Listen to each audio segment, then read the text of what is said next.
আজকে রবিবার, বাবার ইচ্ছা হয়েছে মাটন আর পোলাও খাবে। চলো আমি আজকে মাটন তৈরি করি, কেমন হয় আলটিমেটলি তোমাদের জানাবো। মা অলরেডি পোলাওটা বসিয়ে দিয়েছে, এই দেখো পোলাওটা স্বাদ পূরণ হচ্ছে বলে নাচানাচি চলছে।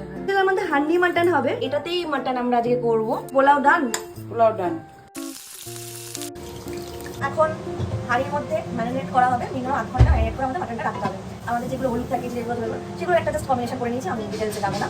পেঁয়াজ কুচি মাস্ট ম্যারিনেশনের জন্য। তেল গরম করে নিতে হবে, তেল গরম করার পর তেলটাকে ঠান্ডা করে নিতে হবে, দেন আমরা ম্যারিনেশনে তেলটা দেবো। এখানে আছে আদা বাটা, রসুন বাটা, আর আছে শুকনো লঙ্কা বাটা, আর এখানে আছে আমার স্পেশাল মশলা। যা যা আমরা মশলা দেবো সব একসাথে দিয়ে আমি পেঁয়াজটাকে আগে মেখে নিয়েছি। মেখে এবার আমি মাটনটার মধ্যে এই যে তৈরি করেছি মশলাটা আমি এটা দিয়ে দেবো। এরপর আমাদের মাংসটাকে এবার ভালো করে এটার সাথে মিক্স করে নিতে হবে। তেলটা ঠান্ডা হলে তেলটাও আমি এর মধ্যে দিয়ে দেবো। টক দইটা মানে একদমই অপশনাল, যদি তোমরা ইউজ করতে চাও, ম্যারিনেশন করে খেতে ভালোবাসি সেগুলো আমি এটা দিলাম। হান্ডি মাটন এটা নেসেসারি নয়। বাবার খুব ইচ্ছা গোটা গোটা রসুন খাওয়া, তেজপাতা, গরম মশলা, ঘি, ফোড়নটাও দিয়েছে। আসলে বাবাই রান্নাটা ফেসবুক থেকে ইন্সপায়ার হয়েছে। মেস হবে না এটা দিতে পারি।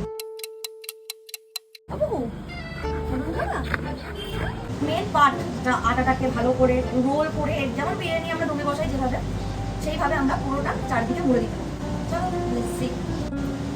15 মিনিট পর পর এভাবে ঝাঁকিয়ে নিয়েছি। মাটন রেডি হয়ে চলে এসেছে।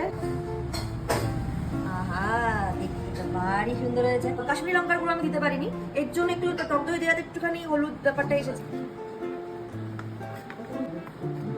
এই হলো মার বানানোর পোলাও আর আমার বানানো হান্ডি মাটন। চলো এবার একটু খেয়ে দেখি। ফার্স্ট টাইম বানালাম, খেতে কিন্তু বেশ ভালোই হয়েছিল।